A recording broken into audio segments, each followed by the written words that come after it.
Bonjour à tous et bienvenue dans cette troisième rencontre spatiale région Sud où nous accueillons des invités qui nous parlent de leur structure, qui nous parlent de leur travail, de ce qu'ils font justement par rapport à cet événement, par rapport aux troisième rencontre spatiale en région Sud.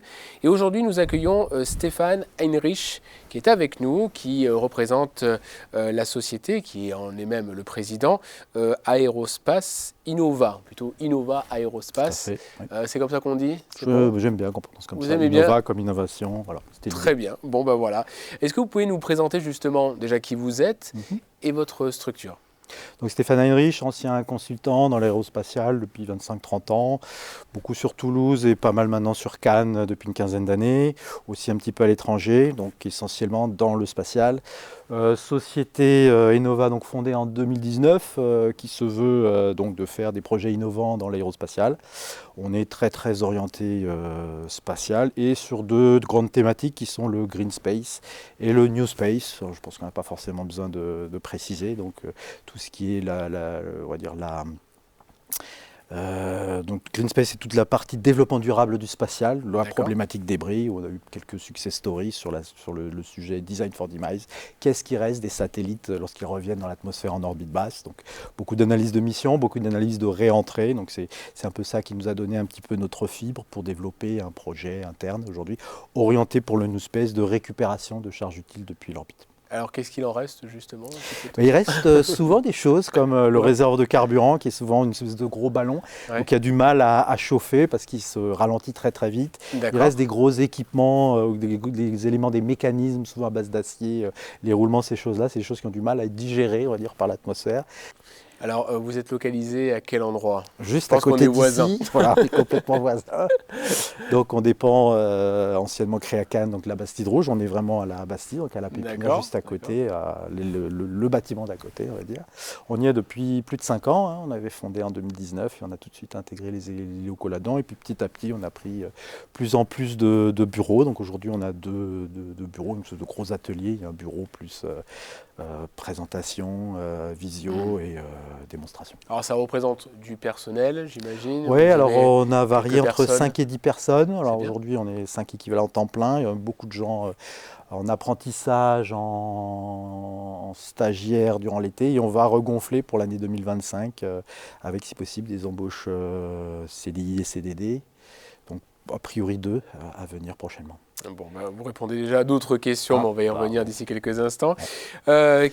À quel niveau de développement vous situez-vous? Alors, il y a incubation, levée de fonds, développement à l'international. Quels sont les thèmes, en tout cas, qui vous concernent pour votre part? Historiquement, on avait commencé un petit peu sur de la prestation. Donc, on a aidé, on faisait du support pour les acteurs émergents du New Space. Travaillé avec Emeria, Sophia, Prométhée en son temps, Share My Space, des sociétés comme ça, pour faire un petit peu de fonds. Depuis 2022, on est vraiment parti sur le projet qu'on appelle BFS, Back from Space, qui est un projet de récupération de service de retour au sol de charge utile orbitale. Donc ce serait un kit de rentrée atmosphérique qui se mettrait avec la charge, une expérimentation ou des produits de production en orbite, puisque ça a l'air d'être on a vraiment un risque de développement d'impact sociétal avec des productions de vaccins en orbite ou ce genre de choses. Donc on anticipe un peu un marché qui, dans le futur, avec la diminution du prix de l'accès à l'espace avec les systèmes réutilisables et les lanceurs réutilisables qui vont arriver bientôt, on pense qu'il y aura vraiment du besoin d'avoir vraiment du sur-mesure pour ce genre de service.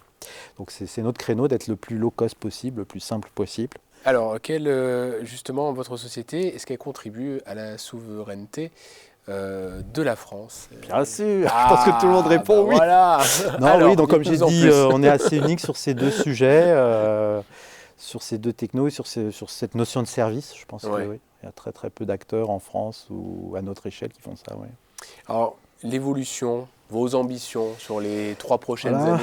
Alors, au-delà de ce qu'on est en train de faire, il faudra aller vers du test. On démarre ça l'an prochain, 2025. On va passer à tout ce qui est test en vol, basse altitude, parachute ascensionnel, faire des drop tests pour tester tout ce qu'on a préparé.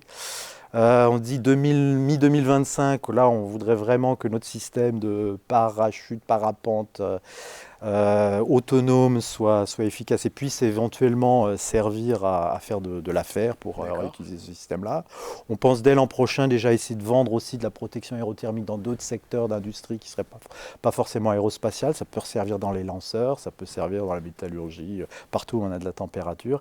Et 2026, on essaie de se câbler pour avoir une première application orbitale avec un partenaire étranger, on ne va pas trop parler, mais qui pourrait nous emporter à bord, sur une capsule pour faire notre démonstration et nous larguer. Donc 2026 est la date qu'on se donne pour commencer à réfléchir du test orbital, pour de la mise en service et commercialisation vers 2027.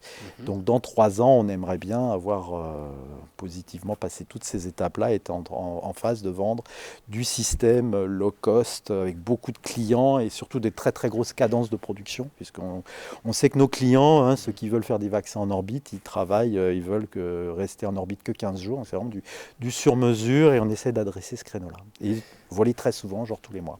Ah, ça, ben voilà, comme ça, au moins, on a quand même déjà beaucoup d'informations.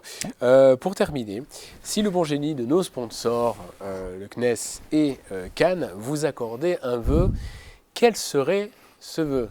Je vais peut-être anticiper la réponse. Effectivement. Effectivement, c'est d'ici 3 ans d'avoir tout terminé, tout validé, tout démontré et être avec une clientèle aujourd'hui qui nous assurerait donc ce fonds de roulement. On se base sur une cadence d'environ un produit tous les mois et un lancement tous les mois. Ouais. Très bien. Bon, en tout cas, merci beaucoup Stéphane Heinrich de l'aérospace Innova. C'est ça, hein? Innova Aerospace. Voilà. Space. Merci beaucoup en tout cas d'avoir pris quelques instants pour nous parler de votre activité pour les 3e rencontres spatiales en région sud. Merci beaucoup. Merci à vous. Merci Stéphane.